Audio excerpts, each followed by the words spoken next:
I literally landed in Houston Tuesday morning at about, I don't know, 1 a.m.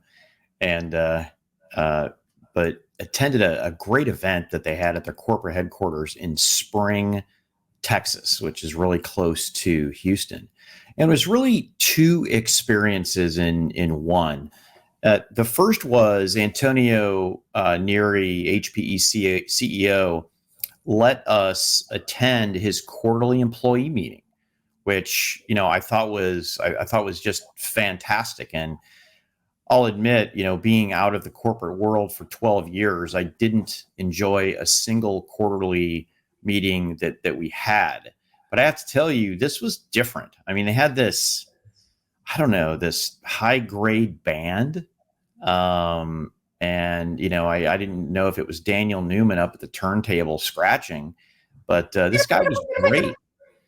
And their chief security officer was the MC for the day. And typically when you think of chief security officer and entertaining, those two don't normally come hand in hand.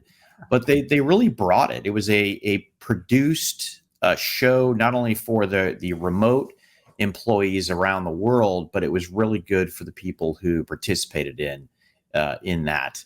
And after that, we went into this big announcement. So HPE let all the analysts attend their event that they broadcasted globally, and it was HPE Storage Day.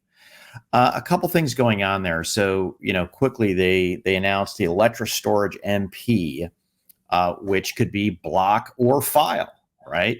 So literally one piece of our typically block and file storage are two separate systems, and this was one that can do both. The way that the technology is working, if you tune and use the right type of storage and have the right type of algorithms, you can actually do that.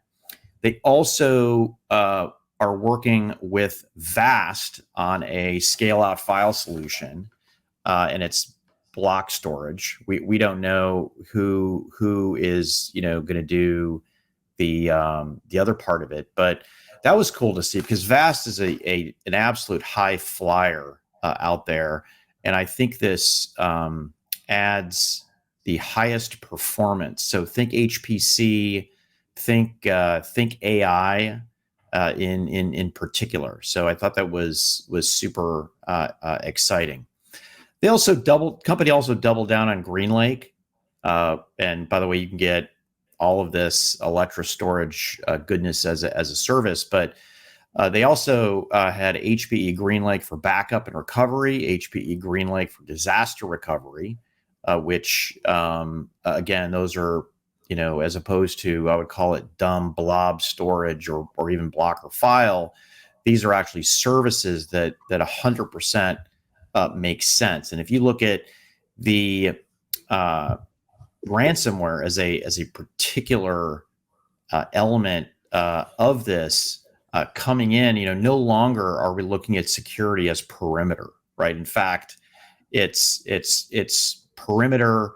We're going to try to keep you out, but we know we're going to get in, and we know you're going to get in, and we know you're going to do damage. So we have to protect our data. So again, the VAST tie-up was all about high performance.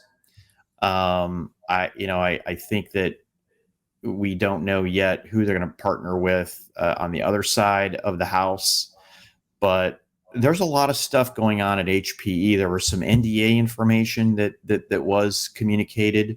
There was something publicly that Antonio talked about that he had mentioned at its financial analyst conference about getting into essentially GreenLake for high performance computing, which is super exciting. Sometimes people forget that HPE acquired Cray, but Cray has some very unique IP, particularly in the interfaces, and they also have the customer relationships to make that happen. HPE has won a bunch of national labs contracts with varying degrees of success on turning these things on.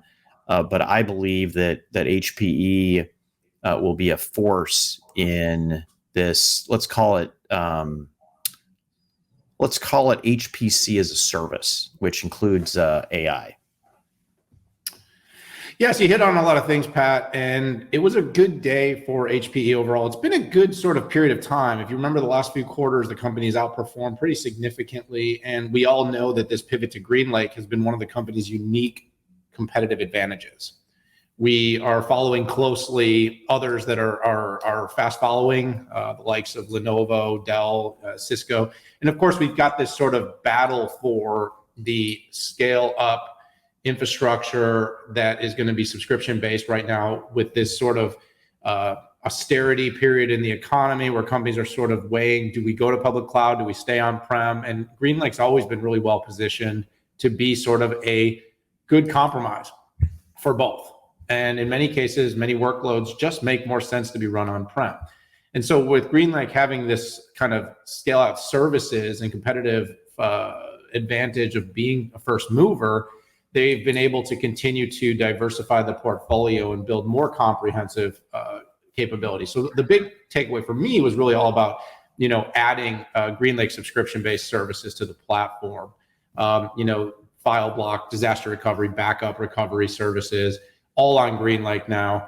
I think that the decision to do file with VAST was really interesting. I think calling them a high flyer is really a great term. You and I have been briefed, and I think they've publicly come out, and the company's just really interesting and well run. Renan, the CEO of the company, very impressive, very smart, has built a product that is incredibly profitable. And I think the partnership with HPE could give it a really quick scale.